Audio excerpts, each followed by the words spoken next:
함께 보시겠습니다. 우리 자리에서 일어나셔서 베드로후서 1장 19절에서 21절까지 말씀을 함께 보시겠습니다. 베드로후서 1장 19절에서 21절까지 말씀을 우리 한 목소리로 같이 읽도록 하겠습니다. 같이 읽겠습니다. 또한 우리에게는 더 확실한 대언의 말씀이 있으니 날이 새어 샛별이 너희 마음속에 떠오를 때까지 너희가 어두운 곳에서 비치는 빛을 대하듯이 말씀에 주의를 기울이는 것이 잘하는 것이니라. 먼저 이것을 알라. 성경 기록의 대언은 결코 어떤 사적인 해석에서 나지 아니하였나니 대언은 옛적에 사람의 뜻으로 말미암아 나오지 아니하였고 오직 하나님의 거룩한 사람들은 성령님께서 자기들을 움직이시는 대로 말하였느니라. 아멘.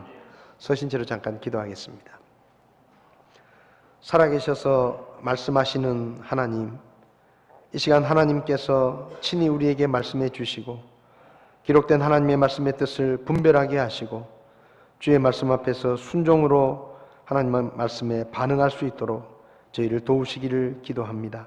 부족한 종을 붙들어 주시고 주님이 친히 쓰셔서 오직 하나님의 말씀만 선포되게 종을 써 주시옵소서. 예수님의 이름으로 기도했습니다. 아멘. 자리에 앉으시겠습니다. 저희가 주일 아침에 좀 딱딱할 수도 있는데 올바른 교리에 관한 말씀들을 저희가 계속해서 나누고 있습니다.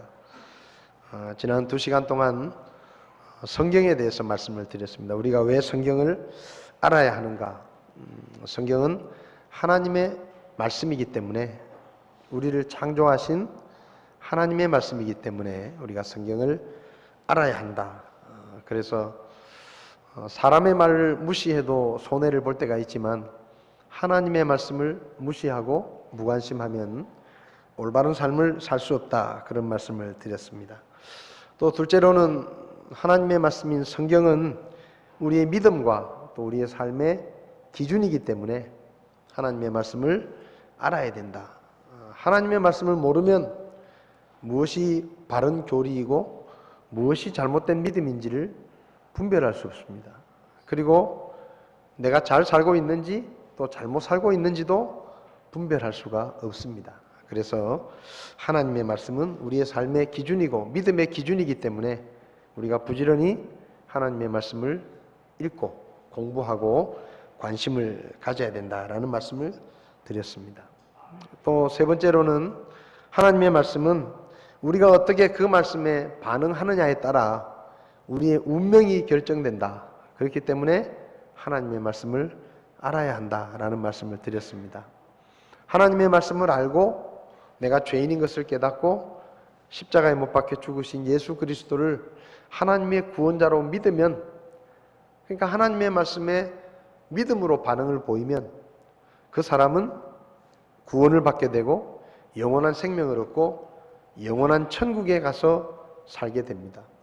그런데 하나님의 말씀을 모르고 예수님을 믿지 못하든지 아니면 알고도 하나님의 말씀을 무시하고 살면 그 사람은 구원을 받지 못하고 영원한 고통 가운데서 운명을 맞이하게 되는 거죠. 그러니까 사람의 운명이라는 것이 사람의 노력이나 실력에 달려 있다기보다는 하나님의 말씀에 어떻게 반응하고 어떻게 하나님의 말씀을 대하느냐, 거기에 달려있기 때문에 우리가 하나님의 말씀을 반드시 알아야 된다, 그런 말씀을 드렸습니다. 오늘은 이제 그렇다면 우리가 하나님의 말씀을 읽기도 하고 듣기도 하고 공부도 하는데 그러면 우리가 어떻게 하나님의 말씀을 해석해야 되느냐, 하나님의 말씀을 어떻게 해석하고 이해해야 되는지를 좀 말씀을 드리려고 합니다. 오늘 여기 베드로후서 1장 20절 말씀을 보면 먼저 이것을 알라. 성경 기록의 대언은 결코 어떤 사적인 해석에서 나지 아니하였다라고 말씀합니다. 베드로는 우리가 하나님의 말씀에 관심을 가지고 하나님의 말씀에 주의를 기울이는 것을 잘했다, 잘하는 일이다 라고 말씀합니다. 근데 여러분, 하나님의 말씀을 관심을 가지고 하나님의 말씀을 열심히 읽고 공부하고 또 실천하더라도 하나님의 말씀을 올바로 해석하지 않으면 그 믿음과 행실이 잘못되게 되는 것입니다. 그래서 여기 베드로는 말하기를 성경 기록의 대언은 결코 어떤 사적인 해석에서 나지 않았다라고 말하는데, 이 구절을 우리말 성경을 보면 좀 더 쉽게 번역을 해 놓았는데요. 여러분은 무엇보다도 이것을 알아야 합니다. 곧 성경의 모든 예언을 자기 마음대로 해석해서는 안 된다는 것입니다. 이렇게 번역해 놓았습니다. 다시 말하면 성경을 해석할 때 자기 마음대로 해석을 하면 안 된다라는 것입니다. 자기 마음대로. 여러분, 오늘날 많은 이단과 사이비 종교들이 있는데 그 이단들의 특징 중에 하나가 뭔가 하면 자기들이 믿는 교주에게 하나님이 하나님의 말씀을 깨달을 수 있는 특별한 능력을 주셔서 다른 목사들이나 다른 사람들은 깨닫지 못하는 것을, 그 심오한 진리를 우리가 믿는 우리 교주는 깨닫고 알고 있다, 이렇게 생각합니다. 그래서 그 교주가 지금까지 역사적으로 쭉 전해 내려온 그런 해석을 전부 부정하고 새로운 해석을 내놓으면, 와, 우리 교주님은 실력이 있다, 하나님이 특별히 우리 교주님에게만 가르쳐 주시는 모양이다, 저분의 말이 맞다, 이렇게 생각하면서 이단을 따르는 겁니다. 왜냐하면 그래야 좀 멋있게 보이기도 하고 똑똑해 보이기도 하고 하나님과 직통으로 통하는 그런 사람처럼 보이기 때문에 하나님이 나에게만 알려주시고 나에게만 깨닫게 해주셨다라는 그런 얘기들을 이단들이 많이 합니다. 근데 그게 자기 마음대로 성경을 해석하는 것입니다. 자기 마음대로 성경을 해석하지 말라는 말이 그러면 어떻게 성경을 해석하란 말이냐? 한마디로 말하면 상식적으로 해석하라는 것입니다. 상식적으로.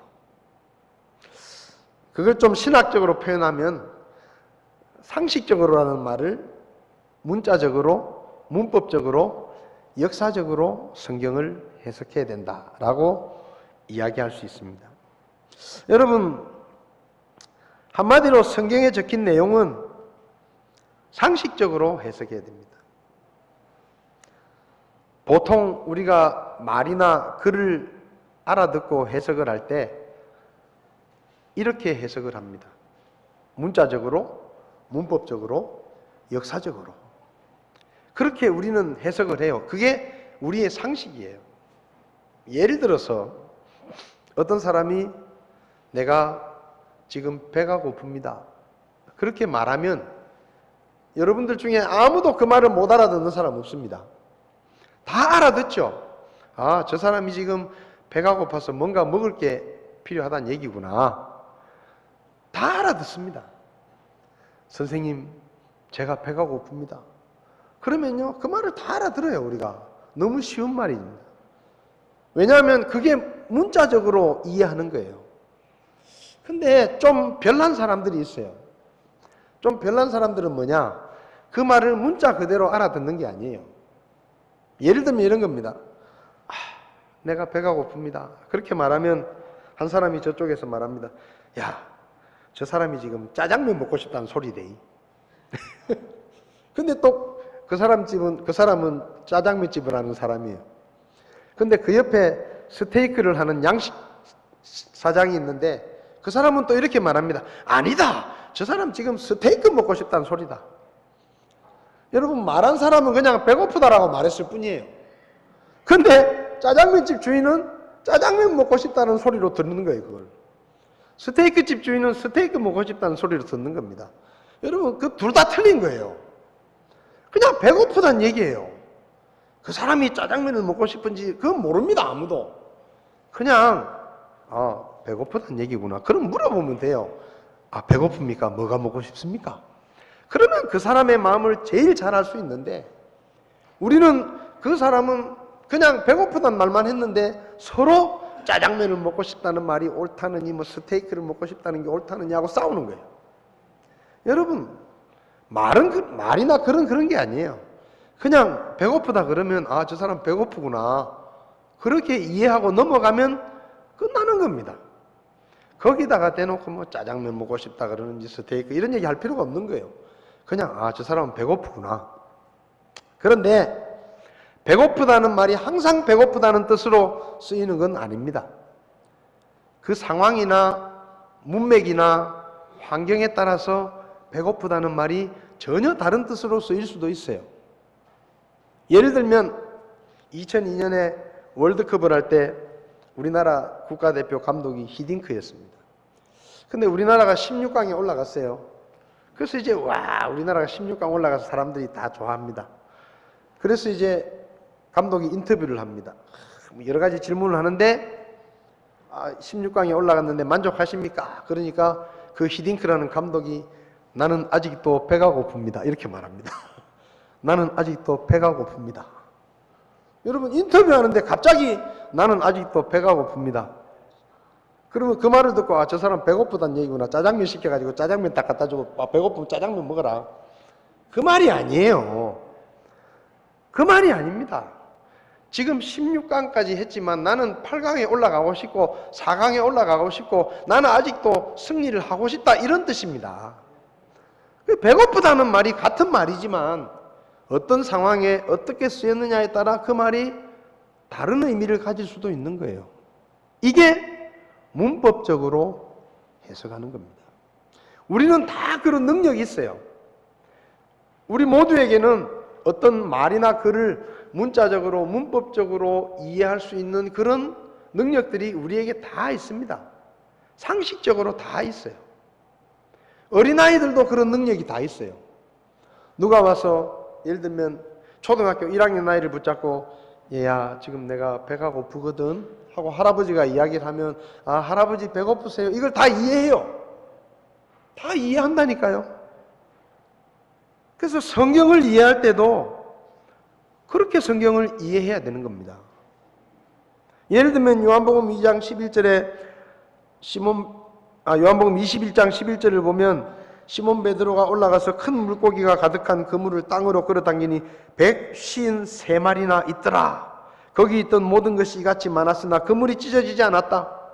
이게 뭔가 하면 제자들이 예수님이 십자가에 죽고 부활하셨음을 보고도 베드로가 나는 물고기 잡으러 간다니까 제자들 몇 명이 따라갔어요. 그래서 밤새도록 그물을 던졌습니다. 근데 고기를 못 잡은 거예요. 그래서 예수님이 나타나셔가지고 배 오른편에 그물을 던져라 해서 그물을 던지니까 물고기가 가득 잡혔습니다. 그래서 예수님인 줄 알게 됐죠. 근데 예수님이 너희들이 잡은 고기를 가져오라고 하니까 그 고기를 세보니까 153마리가 잡혔더라, 이 말이에요. 여러분, 너무 쉬운 거예요. 그냥 그물을 던졌는데 거기 153마리 물고기를 잡았다는 얘기입니다, 이게. 근데 어떤 사람들은 153이라는 숫자가 그냥 숫자가 아니다, 여기 무슨 특별한 의미가 있다, 160도 아니고 200도 아니고 153이겠느냐, 왜?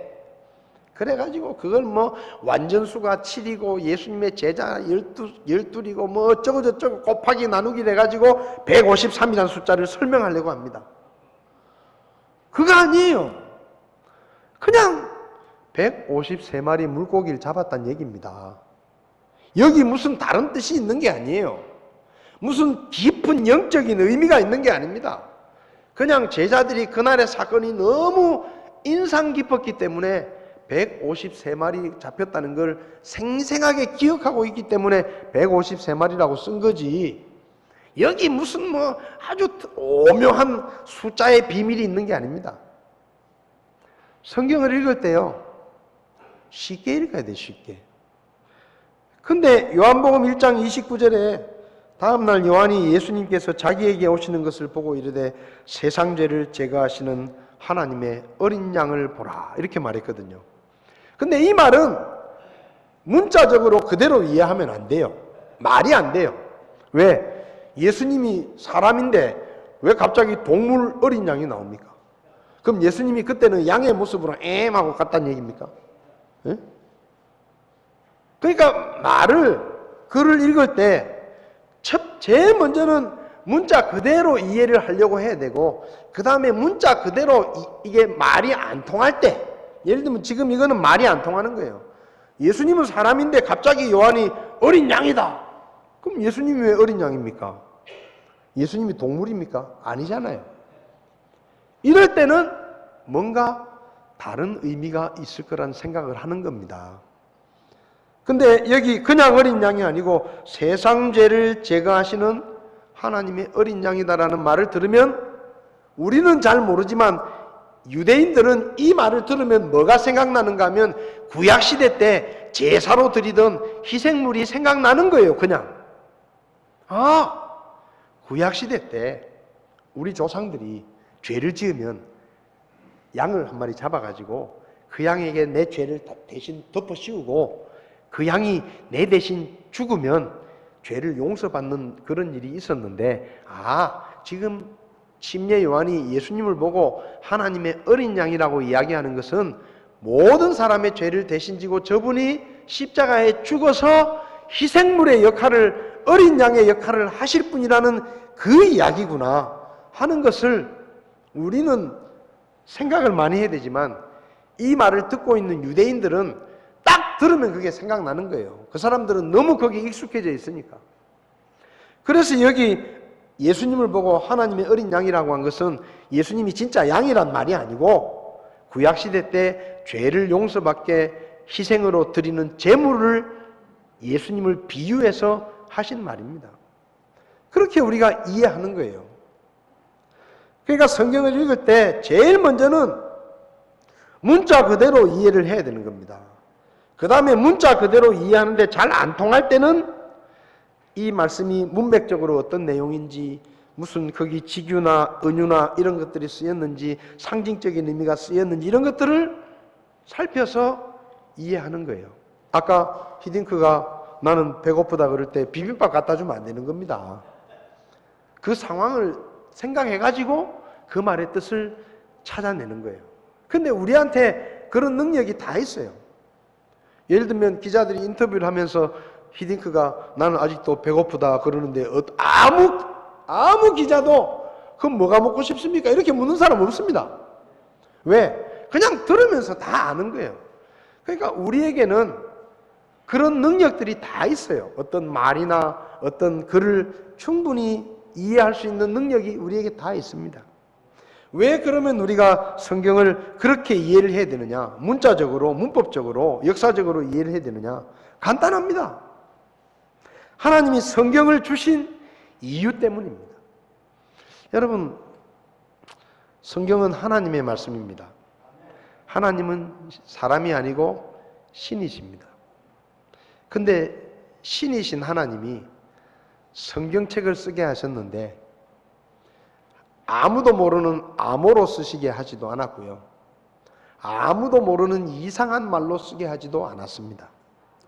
그 시대 사람들이 일상적으로 사용하던 언어로, 사람이 쓰는 말로 성경을 쓰게 하셨어요. 왜? 사람들을 위해서 주신 것이기 때문에. 요한복음 20장을 보면 30절, 31절에 진실로 예수님께서 자기 제자들 앞에서 이 책에 기록되지 않은 다른 표적들도 많이 행하셨으나 이것들을 기록함은 예수님께서 하나님의 아들 그리스도이심을 너희가 믿게 하려 하며 또 믿고 그분의 이름을 통해 생명을 얻게 하려 함이니라. 성경을 우리에게 주신 이유는 예수님이 하나님의 아들이시고 구원자다. 그것을 알게 하고 믿게 하고 그 이름을 힘입어서 죄를 용서받고 구원을 받고 영원한 생명을 얻게 하기 위해서 성경이라는 책을 우리에게 주신 겁니다. 그 다음에 디모데전서 2장을 보면요, 4절에 그분은 모든 사람이 구원을 받고 진리를 아는 데 이르기를 원하시느니라 라고 말씀합니다. 자, 하나님이 성경을 주신 이유가 뭐라고요? 예수님이 하나님의 아들이심과 구원자이심을 사람들이 알게 하고 그분을 믿고 영원한 생명을 얻게 하기 위해서 성경을 주셨습니다. 근데 그 하나님이 어떤 사람이 구원받기를 원하시는가 하면 모든 사람이 구원받기를 원하십니다. 모든 사람이 구원받기를 원하셔요. 이 모든 사람 속에는 어린아이도 있고 노인도 있습니다.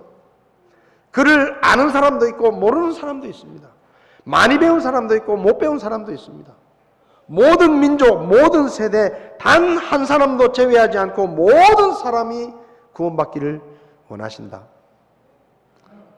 여러분, 제가 지금 한국말로 설교를 합니다. 왜 그런지 아세요? 모든 사람이 알아듣게 하기 위해서. 근데 예를 들어서요, 제가 설교를 시작할 때 저는 여러분들이 제 설교를 모든 분들이 알아듣기를 원합니다. 그렇게 해놓고 제가 라틴어로 설교를 한다고 생각해 보십시오. 라틴어로요. 그럼 여러분 못 알아들어요. 그러면 모든 사람이 알아듣기를 원합니다 하는 제 말은 거짓말이 됩니다. 거짓말이에요. 모든 사람이 알아듣기를 원합니다 해놓고 라틴어로 설교를 하고 독일어로 설교를 하고 프랑스 말로 설교를 하면요, 그거 거짓말이에요. 프랑스 말 할 줄 아는 사람들만 알아들으라 이 말이에요. 하나님이 모든 사람이 구원받기를 원하신다 해놓고 성경을 아주 깊은 의미를 숨겨놓고 읽는 사람이 도대체 무슨 말인지 못 알아듣도록 어렵고 복잡하고 신비스럽게 성경을 쓰셨다고 하면 하나님이 거짓말하는 겁니다. 하나님은 모든 사람이 구원받기 원하셔요. 초등학교 아이도 구원받기 원하십니다. 그러면 성경을 쓰실 때 초등학교 아이도 읽기만 해도 아, 이게 그런 뜻이구나. 아, 예수님이라는 분이 이런 분이구나. 아, 하나님이 이렇게 나를 사랑하시는구나. 다 알 수 있도록 성경을 쓰셔야지. 읽으면서 도대체 무슨 말인지 모르게 복잡하고 뭐 신학교에 가서 신학을 공부한 목사나 신학자들이나 아, 이건 이런 뜻입니다 하고 설명을 해줘야 알아들을 수 있다고 하면 하나님이 거짓말한 거예요. 다시 말하면요, 성경은 보통 사람들은 이해하기 어렵고 신학교에 가서 신학을 공부한 목사나 신학자들 같은 사람들이나 제대로 성경을 이해하고 해석할 수 있는 책이 아니란 얘기입니다. 물론 그런 부분도 없는 건 아니에요. 뭐 예언에 관한 말씀이라든지 정말로 목사들도 어려운 말씀이 있어요. 지금도 신학자들도 이것이 딱 이런 뜻이다라고 결정을 못 내린 애매한 성경 구절이 많습니다. 그래서 그런 구절을 어떤 분이 저에게 물으면 저는 이렇게 대답합니다. 저도 모릅니다. 저도 모릅니다. 솔직하게 몰라요. 그리고 또 어떤 구절에 대해서 이런 뜻이 있고 저런 뜻이 있고 서로 주장을 다르게 하면 저는 여러 가지 주장 중에 저는 이렇게 믿습니다. 이렇게 설명을 합니다. 그러니까 아직도 명쾌하게 확실한 의미를 알지 못하는 성경 구절이 일부 있기는 있지만은 대부분의 성경은 여러분들이 그냥 읽어도 다 이해할 수 있는 말이에요. 그래서 우리가 상식적으로 성경을 이해해야 되는 겁니다. 예를 들면 누가복음 10장에 선한 사마리아인의 비유가 나옵니다. 선한 사마리아인의 비유는요, 여러분, 이야기입니다. 이야기. 이 비유를 예수님이 말씀하시는 이유는 아주 중요한 교훈을 쉽게 가르치기 위해서 비유를 말씀하시는 겁니다. 이 선한 사마리아인의 비유가 뭐죠? 어떤 사람이 예루살렘에서 여리고로 내려가다가 강도를 만났는데 대제사장이 지나가다가 보고 비켜가고 레위 사람이 보고 그냥 가고 사마리아 사람은 보고 도와줬다. 그 얘기 아닙니까? 근데 이 이야기의 의미는 율법사가 묻는 거예요. 율법에 내 이웃을 사랑하라 했는데 내 이웃이 누굽니까? 물었습니다. 물었기 때문에 예수님이 이 이야기로 대답을 해주신 거예요. 대답의 내용이 뭐냐? 교훈이 뭐냐? 설사 네가 마음에 안 들고 너에게 피해를 주고 너하고 원수되었던 사람이라도 지금 그 사람이 어려움에 처해 있으면 그 사람을 도와주는 것이 진짜 이웃이다라고 가르치시기 위해서 그 얘기를 해주신 겁니다. 그 얘기를. 근데 아주 옛날에 교회 목사님이었던 아주 옛날, 뭐 거의 한 2000년 거기 가까운데 어거스틴이라는 목사님은 이 구절을 성경을 어떻게 해석을 했느냐? 강도 만난 사람은 아담이고 강도는 사탄이고 선한 사마리아인은 예수님이다. 예루살렘은 하늘나라인데 하늘나라를 떠나 세상인 여리고로 가니까 사탄에게 강도를 당한 것이다. 포도주는 죄의 용서를 의미하고 기름은 성령의 위로를 의미하고 주막은 교회고 주인은 사도고 두 데나리오는 신약과 구약이다. 이렇게 해석을 합니다. 여러분 얼핏 들으면 그럴듯하죠. 굉장히 똑똑한 것 같죠. 야, 다른 사람은 생각도 못하는데 저 목사님은 얼마나 기도를 많이 하고 얼마나 영적으로 공부를 많이 했길래 저렇게 깊은 뜻까지 다 알고 계시나, 그렇게 생각할 수 있습니다. 야, 저분에게 가면 성경을 좀 더 깊이 배울 수 있겠구나, 그렇게 생각할 수 있어요. 그런데 이 어거스틴이라는 목사님의 해석은 순전히 자기 마음대로 한 거예요. 순전히 자기 마음대로예요. 왜? 성경에 예수님이 이 비유에 대해서 그런 뜻이라고 말씀하신 적이 한 번도 없습니다. 그냥 이 비유는 이야기예요. 이야기예요. 이솝우화 같은 이야기란 말입니다. 여러분, 우리가 이솝우화를 이야기할 때 여우가 포도밭에 가서 포도를 먹었다 그러면, 그리고 배가 불러가지고 구멍으로 못 나와서 잡혔다, 그런 얘기 있잖아요. 그런 얘기 들으면 우리가 뭘 생각합니까? 그 여우가 무슨 종류의 여우일까? 그 포도는 캠벨일까 거봉일까? 이런 생각 안 하잖아요. 그냥 여우가 포도 먹다가 정신을 못 차려가지고 너무 많이 먹어서 배가 불러서 못 나왔다, 욕심을 부리면 안 되겠구나, 우리가 그걸 배우는 겁니다. 똑같아요. 선한 사마리아인의 비유는 여기 나오는 주막이 무슨 교회고 주인이 사도고 뭐 기름이 성령에 치우고 이런 게 아닙니다. 그냥 이야기예요. 근데 이런 일을, 이런 엉터리 해석을 오늘날도 합니다. 오늘날도. 요한계시록 7장을 보면 유대인들 14만 4천 명이 나옵니다. 이 14만 4천 명은 유대인이에요. 각 지파, 12지파에서 12,000명씩 14만 4천 명의 유대인이 교회가 다 휴거되고 이 땅에 환란이 임하면 복음을 전하는 사람들이 없습니다. 교회가 다 올라갔으니까, 성도들이 다 올라갔기 때문에. 그래서 14만 4천 명의 유대인에게 하나님이 일을 치셔가지고 이 사람들은 해치지 못하도록 보호를 받게 하고 그 사람들이 복음을 전합니다. 그게 유대인들 14만 4천 명이에요. 그래서 요한계시록 7장을 보면 거기 분명히 나옵니다. 4절에 또 내가 봉인된 자들의 수에 대하여 들었는데 이스라엘 자손의 모든 지파에서 봉인된 자가 14만 4천이더라. 여기 분명히 이스라엘 자손의 모든 지파에서 봉인된 자가 14만 4천이라고 했어요. 5절부터 보면 어떤 지파에서 12,000명, 어떤 지파에서 계속 설명합니다. 근데요, 신천지는 이 말씀을 어떻게 해석하느냐? 이스라엘 아니다라는 거예요. 이건 진짜 이스라엘을 말하는 게 아니고 영적인 이스라엘을 말하는 거다.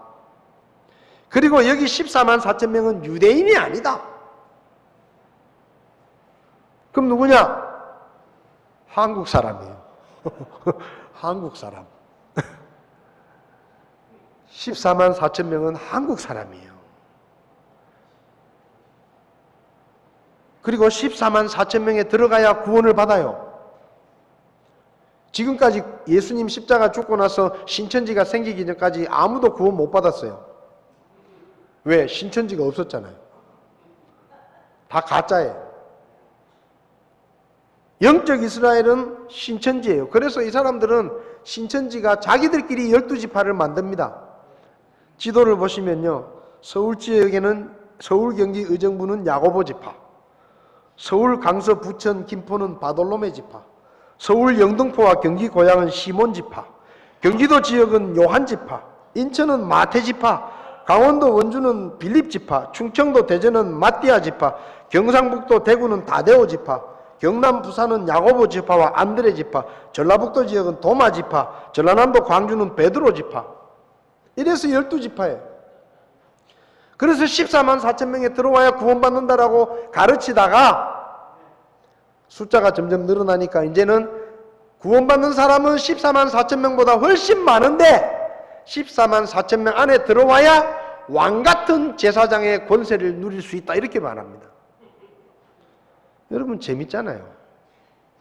요한계시록 7장에 아니 저 같았으면요 영적 이스라엘이라고 하려고 하면 차라리 요한계시록에 나오는 대로 뭐 유다 지파, 뭐 베냐민 지파 이렇게 쓰든지, 자기들 마음대로 12사도 이름을 갖다 떡 붙여놓고 사도들이 지파의 대표가 되고 사도들이 지파의 대장이에요. 그리고 대한민국이 12지파예요. 14만 4천 명은 한국 사람이에요. 근데 신천지 말고 전 세계적으로 교회 역사상 이렇게 요한계시록 7장을 해석한 사람들이 있었느냐? 한 명도 없었습니다. 미국 신학자들한테 물어보세요. 14만 4천 명이 한국 사람입니다. 그러면요 웃습니다. 미쳤다 그래요. 근데 그걸 믿겠다고 지금 사람들이 쫓아가요. 우리 집 앞에 신천지 대구 본부교회가 있습니다. 얼마나 사람들이 많이 모이는지 몰라요. 다데오 지파래 자기가. 나는 다데오 지파 성도래요. 다데오 지파는 무슨 다데오 지파, 다데소 지파지 그게. 예? 엉터리로 자기 마음대로 성경을 해석하고, 여기 성경에 분명히 이스라엘 자손이라고 적혀있고 이스라엘 12지파 이름이 쭉쭉 나오는데도 그거 다 자기 마음대로 부인하고 자기 마음대로 새로운 이스라엘이다, 사도들을 12지파 대표로 삼아가지고, 그거요 전 세계적으로 없는 해석입니다. 신천지만 하는 해석이에요. 그게 뭡니까? 자기 마음대로 해석하는 거예요. 성경을 자기 마음대로 해석하면 뭐가 됩니까? 이단이 되는 겁니다. 갈라디아서 4장 26절에 그러나 위에 있는 예루살렘은 자유로운 자니 곧 우리 모두의 어머니라 라는 표현이 나옵니다. 근데 이 구절을 가지고 어머니가 나오니까 안상홍 증인의 하나님의 교회라는 사람들은 어머니 하나님이 있다 이렇게 말합니다. 이 구절을 가지고, 어머니라는 말 가지고. 그래서 그 사람들이 교주였다가 죽은 안상홍이라는 사람의 부인인 장길자라는 여자를 어머니 하나님이라고 믿고 지금 섬깁니다. 그 사람들의 해석에 의하면 이렇습니다. 마태복음에서는 아버지로서 하나님에 대한 진리를 표현했고 갈라디아서에서는 어머니로서 하나님에 대한 진리를 드러내고 있습니다. 따라서 구원 얻을 백성들에게는 틀림없이 아버지 하나님도 계셔야 하고 어머니 하나님도 계셔야 합니다. 아버지 하나님만 믿어서는 결단코 구원에 이를 수 없습니다. 이렇게 안상홍 증인의 홈페이지에 적혀 있어요. 저게 자기들이 믿는 교리예요. 근데 여러분, 여기 어머니라는 말은 어머니 하나님이 아닙니다. 이 갈라디아서는 사도 바울이 복음을 믿고 구원은 받았지만 은혜로 구원을 받았다가 다시 율법적인 믿음으로 돌아가려고 하는 갈라디아 교회 성도들에게 율법과 은혜에 대해서 가르치기 위해서 쓴 성경이 갈라디아서입니다. 그리고 이 갈라디아서 4장에는 22절부터 보면 뭐가 나오는가 하면 이 율법과 은혜를 설명하기 위해서 아브라함의 두 아들을 예를 들고 아브라함의 두 아들인 이삭과 이스마엘을 예를 들면서 그 어머니인 사라와 하갈에 대해서 말을 합니다. 사라는 자유로운 여자, 하갈은 노예 종, 사라는 예수님의 은혜의 복음 약속을 상징하고 하갈은 시내산에서 받은 율법을 상징하고 하갈은 지금 있는 예루살렘, 유대인들이 살고 있는 예루살렘을 의미하고 사라는 위에 있는 예루살렘을 의미하는 거예요. 천국을 의미하는 거예요. 그래서 지금 사도 바울이 말하는 건 뭐냐? 우리는 율법으로 구원받아서 속박된 사람이 아니고 우리는 하나님의 약속된 구원자 예수 그리스도를 통해 주어진 은혜로 구원받았기 때문에 우리는 자유로운 자의 자녀들이다.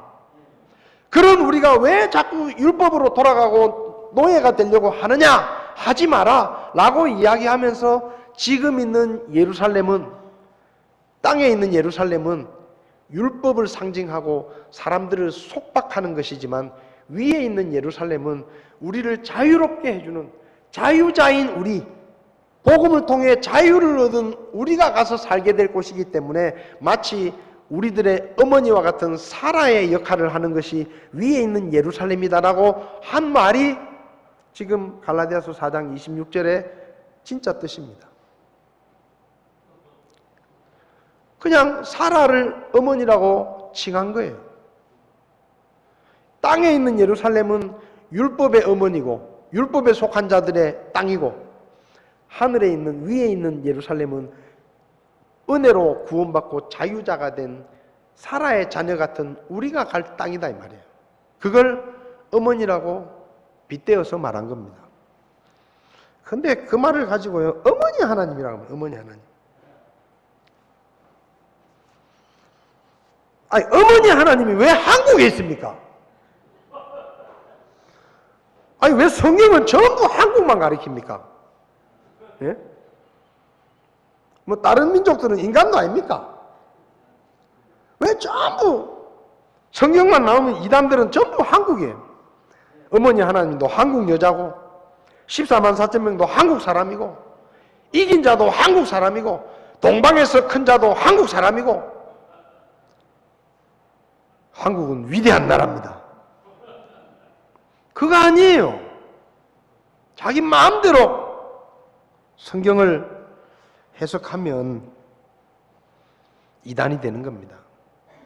그래서요, 우리가요, 성경을 어렵게 생각하지 마십시오. 성경을 읽을 때 무슨 심오한 비밀을 찾으려고 하지 마십시오.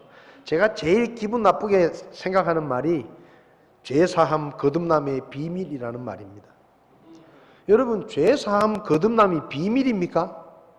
아니에요. 하나님이 모든 사람들에게 성경을 통해서 공개적으로 가르쳐 주신 진리가 죄사함 거듭남의 진리입니다. 근데 그게 왜 비밀이에요? 모든 사람에게 다 가르쳐 주셨어요. 성경만 읽으면 다 할 수 있어요. 무슨 비밀이 그렇게 책꽂이에 꼽혀 있습니까? 무슨 비밀이 서점에 가서 책만 사면 알 수 있어요? 비밀 아니에요. 하나님이 다 공개해 주셨어요. 너희는 잘 모르겠지만 너희는 죄인이다. 너희는 잘 모르겠지만 나는 너를 사랑한다. 너희는 잘 모르겠지만 십자가에 못 박혀 죽으신 그 예수가 사람이 아니고 내가 보낸 하나님의 아들 구원자다. 그분이 십자가에 죽으신 것이 잘못해서 죽은 게 아니고 모든 사람의 죄를 용서하기 위해서 죽었다. 그리고 부활했다. 누구든지 회개하고 그 예수를 하나님의 아들로 믿고 구원자로 믿으면, 성경이 말씀하신 대로 믿으면 내가 다 구원한다. 다 가르쳐 주셨잖아요. 안 믿으니까 문제지. 하나님이 뭐 감춰놓고 숨겨놓고 열심히 연구하는 사람만 알게 하십니까? 아니에요. 성경을 읽을 때 무슨 심오한 비밀을 찾으려고 하지 말고 그냥 상식적으로 이해하면 됩니다. 아, 욕심내지 말란 얘기구나. 우상을 섬기지 말란 얘기구나. 그리고 그 말씀에 순종하면 돼요. 여러분, 중세시대 때 이 신학자들이 싸움을 했습니다. 뭐 가지고 싸웠는지 아세요? 바늘 끝에 천사가 몇 명이나 올라가 설 수 있겠냐? 바늘 끝에 얼마나 많은 천사가 올라가서 설 수 있겠냐? 그거 가지고 어떤 신학자는 1000명이다. 어떤 신학자는 10,000명이다. 그거 가지고 며칠을 밤새 가면서 싸우는 거예요. 그 미친 거예요, 그거. 그거 할 시간에 차라리 가서 복음 전하지. 그렇잖아요. 그거 천사가 바늘 끝에 몇 명 올라가는지가 뭐 중요합니까? 그거 몰라도 돼요. 그거 모른다고 예수 못 믿는 거 아니에요. 여러분, 하나님은 성경을 통해 정말로 쉽게 단순하게 우리에게 진리를 가르쳐 주십니다. 물론 잘 모르는 거 있을 수 있어요. 저도 모르는 거 아직도 있어요. 성경 연구할 때. 근데 그런 것들은 아직까지 하나님이 몰라도 되는 거니까 아직까지 안 밝혀주신 것이지, 그것까지 뭐 다 알려고 이상하게 뭐 예수님이 언제 다시 오실지 아무도 모른다 했는데 하나님이 나한테만 가르쳐 주셨다. 뭐 10월 28일이다. 1992년 10월 28일 날 예수님이 오신다. 하나님이 나한테만 가르쳐 주셨다. 그것 거짓말입니다. 하늘에 계신 하나님밖에 모른다 그랬어요. 그러니까 저한테는 그런 거 묻지 마세요. 목사님, 예수님이 몇 월 며칠 날 오실 것 같습니까? 저한테 그런 거 골치 아픈 거 묻지 마세요. 저 모릅니다. 성경에 우리가 모르는 것도 있지만 모르는 건 좀 덮어놓고 우리에게 깨닫게 하신 말씀을 가지고 실천하고 순종하고 행하고, 그게 더 중요합니다. 모르는 거 아는 게 중요한 게 아니고 알고 있는 거 믿는 게 중요하고 믿고 있는 거 실천하는 게 중요하고 하나님이 이미 우리에게 가르쳐 주신 것들 순종하는 게 중요합니다. 하나님의 말씀, 여기 오늘 말씀처럼 절대로 자기 마음대로 해석하면 안 된다. 여러분이 성경을 읽을 때 성령께 기도하십시오. 성령 하나님, 제가 하나님의 말씀을 올바로 깨달을 수 있게 저를 도와주십시오. 그리고 기도하시고 성경을 읽을 때 뭐 심오한 뜻을 찾으려고 하지 마세요. 하나님, 제가 겸손하게 듣겠습니다. 말씀하시는 대로 순종하겠습니다. 그런 마음으로 마음을 열고 하나님의 말씀을 우리가 읽으면 하나님께서 우리에게 그 말씀을 깨닫게 하시고 알게 하실 것입니다. 여러분, 성경은 어려운 책이 아닙니다. 물론 어려운 부분도 있어요. 그러나 천천히 좀 어렵다 싶으면 10번, 20번 거기를 계속 읽어보면 그 내용의 의미를 알 수가 있습니다. 하나님의 말씀을 가까이 하십시오. 너무 어렵다고 제껴놓지 마시고, 이건 뭐 목사님이 가르쳐 주셔야 아는 거라고 책꽂이에 꼽아놓고 주일날 설교만 열심히 듣지 마시고 평소에 성경을 읽고 기도하고, 하나님, 제가 말씀을 깨닫기 원합니다. 겸손하게 하시고 순종하게 하십시오. 그리고 무엇보다 여러분들이 알고 있는 하나님의 말씀들을 구체적으로 실천하는 여러분들이 될 수 있기를 바랍니다. 기도하겠습니다.